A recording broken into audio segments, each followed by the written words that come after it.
किसी एक व्यक्ति के खिलाफ नहीं चला रहे, ना किसी दल के खिलाफ चला रहे, उस सोच के खिलाफ चला रहे हैं जो ये कहता है कि बिहार बदल नहीं सकता है, उस सोच के खिलाफ चला रहे हैं जहां लोग कहते हैं कि लालू के डर से भाजपा को वोट दे और भाजपा के डर से लालू को वोट दे, उस सोच के खिलाफ चला रहे हैं जहां लोग कहते हैं कि बिहार में इतना जाति है, इतना भ्रष्टाचार है, यहाँ पर इतना बाहुबल है कि कोई यहाँ खड़ा ही नहीं हो सकता है। जन सुराज का एजेंडा उस सोच के खिलाफ है कि बिहार को बदला नहीं जा सकता है, क्योंकि हम लोग ऐसा सोचते हैं कि नहीं, बिहार को बदला जा सकता है और बदलने की जिम्मेवारी चाहे आप उठाएं या हम उठाएं, प्रयास आज हो या 10 वर्ष के बाद हो, करना तो किसी न किसी बिहार के व्यक्ति को ही पड़ेगा। और हम लोग ऐसा समझते हैं कि हमारी जिम्मेवारी है, इस मिट्टी का कर्ज है, अगर भगवान ने हम लोग को बुद्धि शक्ति दी है तो हम लोग को निश्चित तौर पर इसके लिए प्रयास करना चाहिए, इसीलिए प्रयास कर रहे हैं। जो अभी जो सेशन पास हुआ है, इसके बारे में आप क्या कहना चाहेंगे? वक्फ बोर्ड के कानून के मेरिट को अगर हटा दिया जाए वो अच्छा है, खराब है उसको छोड़ दीजिए। हमारा या जनसुराज का वक्फ बोर्ड को लेकर विरोध इस बात को लेकर है कि जब देश बना, कुछ जो बेसिक मूल्यों के साथ देश बना, उसका संविधान बना, उनमें अगर कोई आप आमूलचूल परिवर्तन करते हैं तो जो लोग भी ये परिवर्तन कर रहे हैं उनकी ये जवाबदेही है, नैतिक और राजनीतिक जवाबदेही है कि जो समाज का वर्ग उससे प्रभावित हो रहा है उसको विश्वास में लेकर वो कानून बनाया जाए। वक्फ का कानून जो बना है, मुझे नहीं लगता है कि भाजपा वाले उस वक्त में ट्रांसपेरेंसी लाने के लिए या उस कोई फंक्शनिंग को बेहतर करने के लिए लेकर आए हैं। विशुद्ध तौर पर हिंदू मुस्लिम की राजनीति करने का इनका एजेंडा है। इसका प्रमाण ये है कि आप देखिए, पीछे एक कानून आया था सीए एनआरसी का, और भाजपा ने और भाजपा के समर्थकों को ये बताया गया कि सीए एनआरसी कानून इसलिए देश में जरूरी है क्योंकि यहाँ से मुस्लिम शरणार्थियों को, मुस्लिम आतंकवादियों को हटाना है। कुछ लोगों ने ये भी कहा कि हिंदू खतरे में है, अफगानिस्तान में, पाकिस्तान में, बांग्लादेश में, उनको लाकर देश में नागरिकता देनी है, इसलिए सीए एनआरसी लगाया गया, का कानून लाया गया। अब मैं आपके माध्यम से भाजपा के अपने साथियों से, उनके समर्थकों से पूछना चाहता हूं कि भाई सीए एनआरसी देश में लागू है, बता दो कि पिछले 2 साल में कितने हिंदुओं को तुमने अफगानिस्तान, पाकिस्तान, बांग्लादेश से लाकर उनको नागरिकता दी है, या ये बता दो कि कितने मुस्लिम आतंकवादियों को तुमने उस कानून के तहत देश से हटा दिया। अब वो कानून भूल गए। मेरे भाई, सीए एनआरसी इसलिए लाए थे कि बंगाल में 1-1.5 करोड़ वोट पोलराइज करके लिया जा सके। तो इनका एजेंडा है हर साल 1.5 साल में कोई ना कोई एक ऐसा मुद्दा लाओ जिससे समाज में हिंदू मुस्लिम वाली बात चलती रहे। इनका अगर एजेंडा ये होता कि वक्त में ट्रांसपेरेंसी आए, उसमें जो गलती हुई है उसको सुधार किया जाए।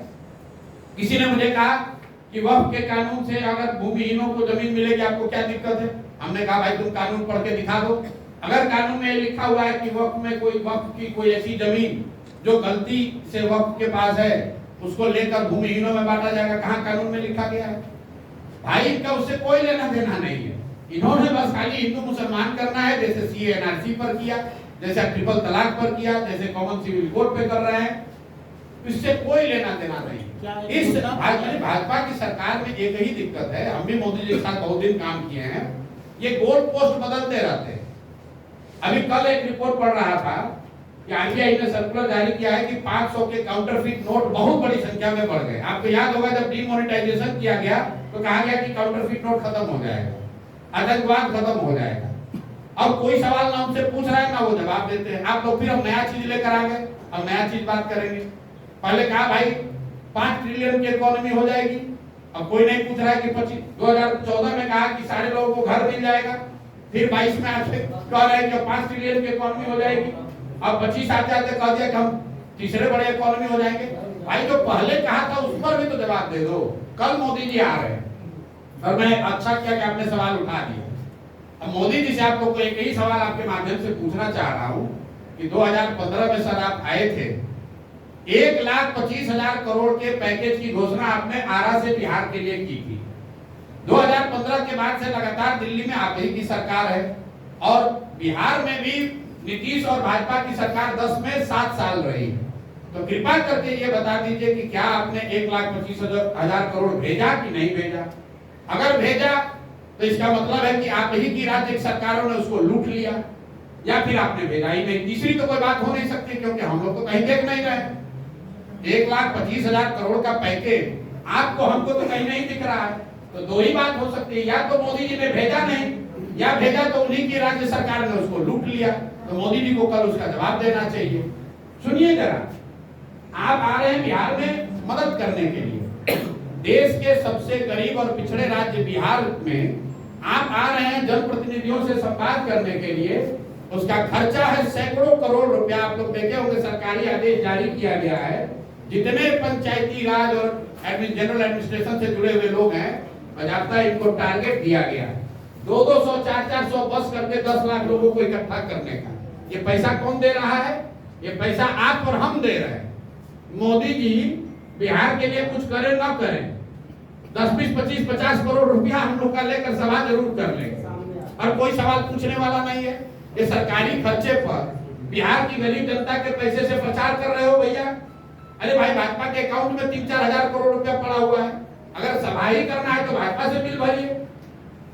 बिहार की जनता से उसका पैसा काहे वसूल रहे हैं? जरा पूछिए तो, पर यहाँ भागलपुर के डीएम से, सीडीपीओ से वो कितना बस लेकर जा रहा है मधुबनी कल? आप लोगों ने पूछा है? बजाता सरकारी आदेश जारी हुआ, सरकारी आदेश जारी हुआ है। सबको टारगेट फिक्स किया गया है कि कितने लोगों को लेकर बस लेकर पहुंचना है। कोई सवाल नहीं पूछ रहा है। चलिए, मोदी जी को तो आप नहीं पूछ सकते, प्रधानमंत्री हम मिलेंगे नहीं। कम से कम जो भाजपा का यहाँ लोकल लीडर है, जो एडमिनिस्ट्रेशन है, उससे तो पूछिए। आरटीआई तो लगाइए कि भाई कितना पैसा बिहार सरकार का खर्च हो रहा है इस पर।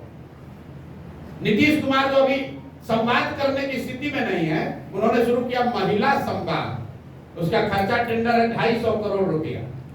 बताइए, जाते जाते गरीब बिहार जनता का 250 करोड़ रुपया लेकर महिला संवाद शुरू किए हैं। मतलब किसी एक कॉन्ट्रैक्टर को 250 करोड़ रुपया दे दिया गया कि गाड़ी और वीडियो चलाओ, और ऐसे व्यक्ति का चलाओ जो व्यक्ति खुद संवाद नहीं कर सकता है। उसका जब फ्लैग ऑफ किया तो उसमें एक शब्द बोले नहीं, क्योंकि उनकी मानसिक शारीरिक स्थिति नहीं है कि भाषण दे पाए। प्रशांत जी, एक बात बताइए, जो कश्मीर में जो घटना हुई इसको कैसे देखते हैं? बिल्कुल इसकी निंदा करते हैं, दुखद है। और पहले हम लोगों ने ऑलरेडी जनसुराज से कहा है, इस तरह की घटनाएं निंदनीय है। निहत्थे टूरिस्ट पर आकर गोली चलाना, उनकी हत्या करना, ये जघन्य अपराध है। और ये दिखाता है कि आतंकियों के और आतंक के जो जड़ें हैं, वो राजनीतिक नारों के देने से नहीं खत्म होने वाला। जो बताया जा रहा था कि सब कुछ अच्छा हो गया, जरूर पीछे कुछ सालों में सुधार दिखा था, क्योंकि कश्मीर में जिस तरह का टूरिज्म बढ़ा है, या कुछ इस तरह की घटना सुनने को नहीं आ रही थी, तो देश में एक भरोसा धीरे धीरे बनता जा रहा था कि लगता है कि आतंकवाद पर कुछ हद तक काबू पा लिया गया है। लेकिन कल जो घटना हुई है, वो दिखा रहा है कि आतंक और आतंकवादियों की जो जड़ें हैं, वो इतने कमजोर अभी नहीं है। बहुत लंबे संघर्ष की, शायद ऑल टाइम संघर्ष की जरूरत है। तो बिल्कुल इसकी हम लोग निंदा करते हैं, इसकी भर्त्सना करते हैं। जिन शब्दों में इसकी निंदा की जाए वो कम है। मुर्शिदाबाद पे चुप्पी क्यों है सर? किसकी चुप्पी? बंगाल में किसकी चुप्पी? मेरी चुप्पी? मेरे भाई, ऐसा है, आपने तो कोई पूछा नहीं सवाल कि हमने जवाब नहीं दिया। और हम बिहार में हैं, तो केरल में भी कोई घटना हो रही है, तमिलनाडु, आंध्र प्रदेश में भी घटना हो रही है, तो आप क्या कहते हैं कि हम पीरपैंती में आकर मुर्शिदाबाद की चर्चा करें, जूनागढ़ की चर्चा करें, केरल की चर्चा करें कि पीरपैंती की चर्चा करें? आप अगर सवाल पूछेंगे तो प्रशांत किशोर हर सवाल का जवाब दे ही रहे हैं, रोज मिल रहे हैं, मीडिया से मुखातिब हो रहे हैं। मुर्शिदाबाद की घटना बिल्कुल गलत है।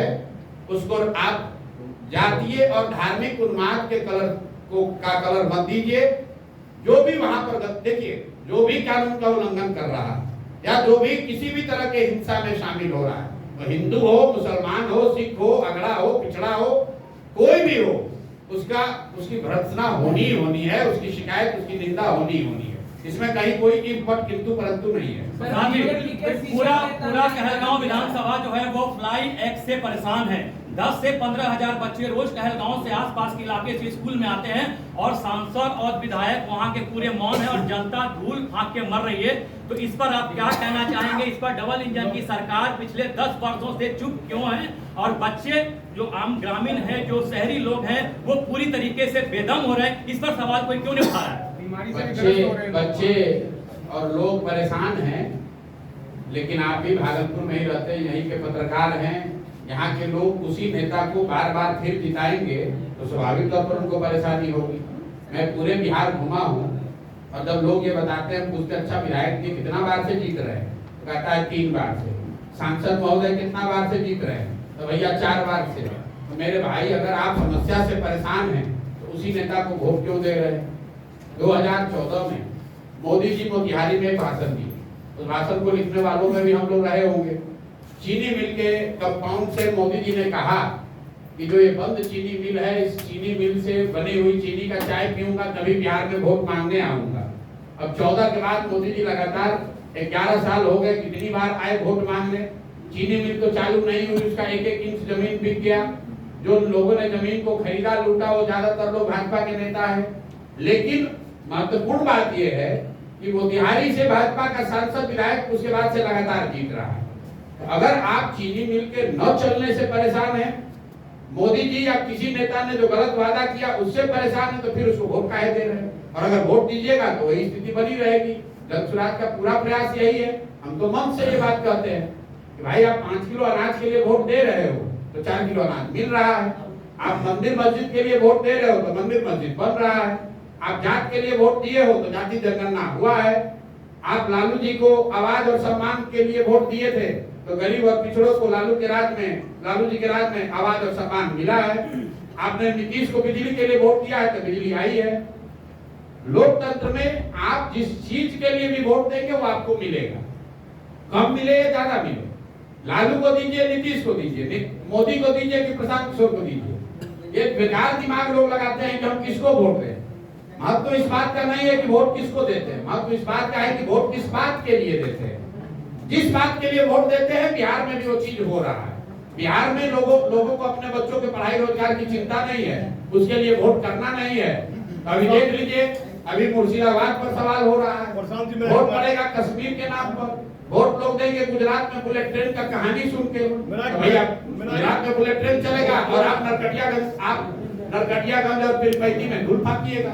2025 में सर कितना मजबूत आप अपने आप को देख रहे हैं? भाई 2025 को लेकर 2-3 प्रेडिक्शन आप सुन लीजिए। हम जो पहले काम करते थे तो मेरी बातों को पत्रकार लोग बहुत गंभीरता से लेते थे। अब चूंकि हम खुद राजनीति में हैं, एक तरीके से स्टेक होल्डर है, तो आप लोग भी कहते हैं ये कैसे होगा। जब प्रशांत किशोर ने कहा कि बंगाल में भाजपा को 100 सीट नहीं आएगा तो नहीं आया। जब आंध्र में कहा कि जगन मोहन रेड्डी पूरी तरह हार जाएंगे तो उनको 11 सीट आया। बिहार में मैं जो अभी कहूंगा आप कहेंगे आप तो जनसुराज के नेता इसलिए कह रहे हैं, लेकिन जो मेरी अपनी प्रोफेशनल समझ है, नवंबर में बिहार में नया चीफ मिनिस्टर बन जाएगा। नीतीश कुमार अब बिहार में चीफ मिनिस्टर नहीं बन पाएंगे किसी भी हालत में। इसकी गारंटी आप दे रहे हैं? गारंटी क्या होता है, लिख के दे देते हैं। दूसरी बात बिहार में 60% से ज्यादा आबादी बदलाव चाहती है।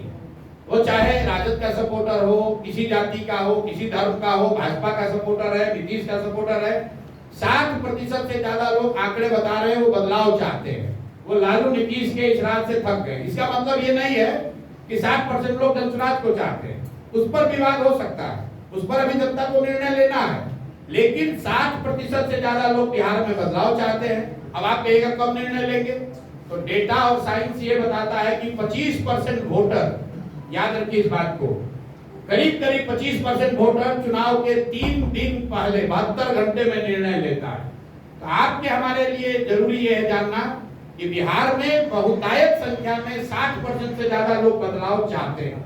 अब बदलाव के वाहक के तौर पर जिस पर भी उनका विश्वास बनेगा, जो भी सबसे ईमानदार और सशक्त विकल्प जनता को दिखेगा वो जीत कर आएगा। एजेंडे में सबसे मजबूत आधार क्या है जो जनता आपको चुनेगी?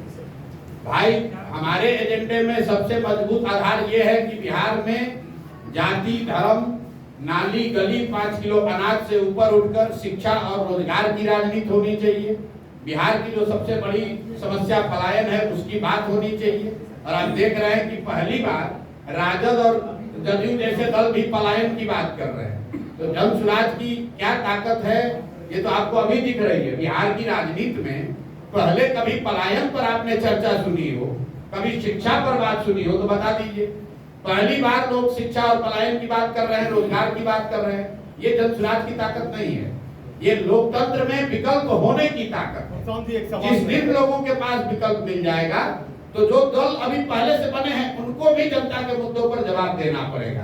क्योंकि अभी तक वो मुद्दों की बात इसलिए नहीं करते, उनको मालूम है कि काम करे चाहे नहीं, डर के मारे हम ही को वोट देगा। अब जब विकल्प एक मिल गया है तो सबको जवाब देना पड़ेगा। प्रशांत जी, एक सवाल है कि जाति और धर्म के नाम पर जो है जितनी प्रतिशत आबादी रहती है उतना उसका जो है उम्मीदवारी या फिर उसको राजनीति में जो है हिस्सेदारी मिलती है, लेकिन सबसे अधिक आबादी जो है आज युवाओं की है, 60% से अधिक है। तो राजनीति में उसे जो है उम्मीदवारी के लिए चुनाव लड़ने के लिए जगह नहीं मिलती है। तो जनसुराज इस पर जो है आगे कुछ करेगी ये, क्योंकि आप भी जो युवाओं के कंधे पे जो है आगे बढ़ रहे हैं। हम किसके कंधे पर आगे बढ़ रहे हैं हमको ये नहीं पता है। चलिए कम से कम आप मान तो रहे हैं कि हम आगे बढ़ रहे हैं। जी जी। हमारे विरोधी तो ये कह रहे हैं कि हम लोग आगे बढ़िए नहीं। युवाओं के अब आप बताइए, पहले तो लोग कहा जब हम चलना शुरू किए, अरे बिहार में चलने से क्या होगा, ये कितना दिन चलेंगे। जब चल लिए 2-2.5 साल दल बन गया, 1 करोड़ लोगों ने मिलकर दल बना लिया। दल बनाने से क्या होगा, जब दल बनाकर आगे बढ़ के संगठन खड़ा कर लिए, कदर संगठन खड़ा करने से क्या होगा। जब 10% वोट आ गया तो कह रहा है 10% वोट से क्या होगा। मेरे भाई, अगर हम लोग की नियत में, हम लोग के प्रयास में ईमानदारी है तो परिणाम मिलेगा ही मिलेगा। बात प्रशांत किशोर की नहीं है, बात जन सुराज की नहीं है। बिहार की जनता त्रस्त है, 30-35 साल से उसके सामने विकल्प नहीं है। अब एक विकल्प जो भी अगर सामने आ रहा है तो जनता उसको बहुत करीब से देखेगी, चर्चा करेगी। अब हम लोग की जिम्मेवारी है, अगर हम लोग के चरित्र में, हम लोग के व्यक्तित्व में, हमारे आचार विचार में वो प्रभाव होगा, वो सच्चाई होगी, वो ईमानदारी होगी तो जनता हम लोग को चुनेगी। अगर हम लोग में कुछ कमी रह जाएगी जनता नहीं चुनेगी। प्रशांत जी, एक सवाल है, इतनी बड़ी पार्टी आपकी हमारी, इतनी बड़ी पार्टी है, सृजन घोटाले पर आपने सवाल क्यों नहीं किया? इस बार लोगों का खाता खुला भागलपुर में, इस बार सृजन घोटाला सबसे बड़ा घोटाला। भाई आप देखिए, हमने तो भागलपुर दंगों की भी बात नहीं की। तो जब हम राजनीति में उस समय थे ही नहीं, सृजन घोटाला जब हुआ या जब उसकी चर्चा हुई, हम तो चारा घोटाला की बात नहीं करते। सृजन घोटाला हम तो वही बात करेंगे ना, हम शराब माफिया की बात करते हैं, हम बालू माफिया की बात कर रहे हैं, हम भूमि सर्वे में राजस्व विभाग के द्वारा जो घर घर से उगाही हो रही है उसकी बात कर रहे हैं, हम नीतीश कुमार के शारीरिक और मानसिक हालात की बात कर रहे हैं, हम मोदी के पैकेज और पैकेज के न देने की बात कर रहे हैं। हमारे समय काल खंड में जो विषय होगा उसी की तो बात करेंगे। अब श्री कृष्ण बाबू के टाइम में बिहार का क्या मुद्दा था उस पर चर्चा हो सकती है, लेकिन वो राजनीतिक तौर पर उस पर रोज टीका टिप्पणी करना पैसा। अभी जदयू नीतीश कुमार के बेटे को प्रोजेक्ट करने की कोशिश कर रहा है। देखिए, मैं जो व्यक्ति राजनीति में नहीं है उन पर टीका टिप्पणी करना उचित नहीं समझता। लालू जी के परिवार से भी जो उनके सदस्य राजनीति में नहीं है मैं उन पर टीका टिप्पणी नहीं करता हूँ। मैं जहाँ तक मैं जानता हूँ नीतीश जी के लड़के अभी राजनीति में नहीं है, और जब वो राजनीति में आए तब उस समय टीका टिप्पणी की जाएगी। ये तो पत्रकारों का अपना स्पेकुलेशन है कि अब आ रहे हैं, कल आ रहे हैं, परसों जा रहे हैं। जहाँ तक मेरी जानकारी है वो राजनीति में अभी नहीं है। जब आ जाएंगे तो लोकतंत्र है, सबका स्वागत है, इस समय चर्चा होगी उस पर। अभी एक आईजी प्रशासनिक अफसर लांडे भी विकल्प के तौर पर उन्होंने भी एक अपने दल का गठन किया। नहीं जानते हैं ज्यादा, शिवदीप लांडे सर नहीं जानते हैं साहब, इतने अफसर हैं, कितने लोगों को हम लोग प्रशांत जी, जानते हैं। भागलपुर की कोई समस्या मुद्दा आप क्यों नहीं उठाते हैं? भागलपुर से इतना बड़ा इशू है। भागलपुर की किस समस्या, भागलपुर की कौन सी समस्या ऐसी है जो दूसरे जिलों की समस्या नहीं है? चुनाव में एक मिनट, आप कह रहे हैं भागलपुर की समस्या नहीं उठा रहे, क्या बस शिक्षा व्यवस्था भागलपुर का विषय नहीं है? क्या यहाँ से गरीब लोगों के गरीब लोगों के पलायन का मुद्दा भागलपुर का मुद्दा नहीं है? क्या भूमि सर्वे में हो रहा जो भ्रष्टाचार है वो भागलपुर के लोगों का मुद्दा नहीं है? क्या घर घर बिक रही शराब और शराब माफिया भागलपुर का मुद्दा नहीं है? क्या बालू माफिया और बालू का अवैध कारोबार भागलपुर का मुद्दा नहीं है? या सीबीआई क्या स्मार्ट स्मार्ट घोटाला मुद्दा नहीं है? अरे भैया, हजारों खाता खुला है, अरे आप- पब्लिक का पैसा चला गया है। आप